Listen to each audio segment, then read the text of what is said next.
One question many people are wondering is if the FDA is approving drugs too quickly or too slowly. And to help us understand and give us more insight on the FDA and their decisions, we're once again bringing in our friend Peter Pitts, former FDA Associate Commissioner. Always a pleasure to have you here, Peter. Now, how is the FDA different from other regulatory bodies?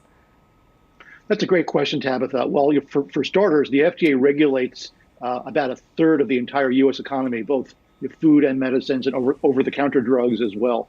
And the issue here, as President Biden begins to think about his choice for the next FDA commissioner, is should the FDA be looking back pre-COVID or forward post-COVID relative to how it's going to look at bringing medical innovation to market? So kind of the big question that the Senate's going to have to ask this next nominee is the FDA approving drugs too quickly or too slowly, and what are the implications for what that answer means? And right now, who are the front runners for that position?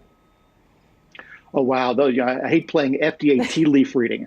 But, clearly, the president's looking at Dr. Janet Woodcock, who's a longtime senior executive at the FDA. She's very talented. He's also looking outside the agency. And, my belief is that, it's such a complicated job. There are so many things that the FDA touches. We're at such a crucial moment for innovation that you really want somebody that can sit in that seat and, push the pedal to the metal right away. There really is a very steep learning curve, and we can't afford, to wait. But the president has to make his choice. It has to be the right choice, vetted by the Senate.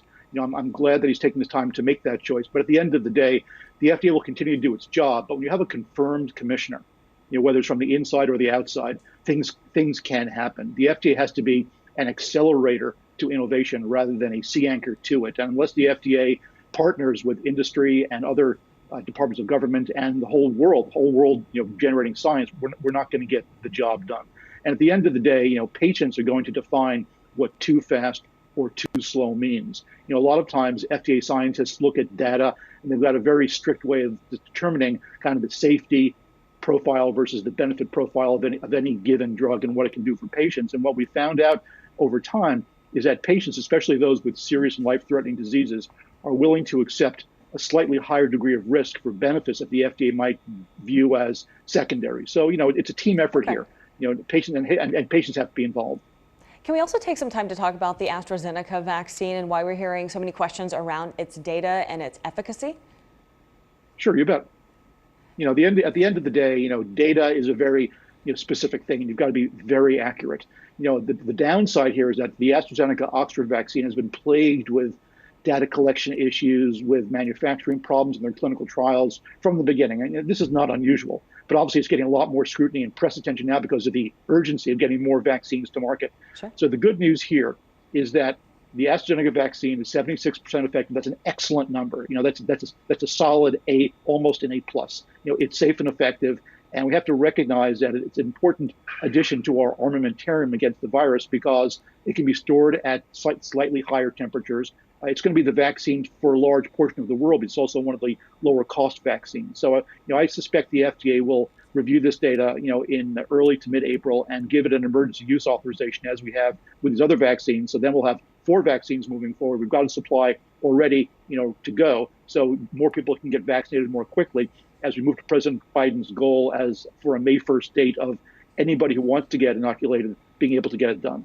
And just real quickly, you said that this one is one that can also be stored at higher temperatures. Is this a 1 or 2 shot vaccine? Oh, good question. It is a 2-shot vaccine, okay, as the Pfizer, BioNTech, and Moderna vaccines are. I think we're all used to that now. We celebrate after the first, we party after the second responsibly. And again, bringing the AstraZeneca vaccine to market now is urgent. We understand the data problems happened. Everybody's being honest and open and transparent. So good news there. And the other thing that I've heard that's pretty interesting about this vaccine is the United States actually purchased the AstraZeneca vaccine or hope to in order to actually distribute it to other parts of the world. Can you talk about how important it is to get people in other parts of the world inoculated as well? I think we've learned from the COVID-19 experience that we're all in this together, not just as a nation, but globally. Viruses know no borders. They're like everybody's bloodstream equally as well, unfortunately.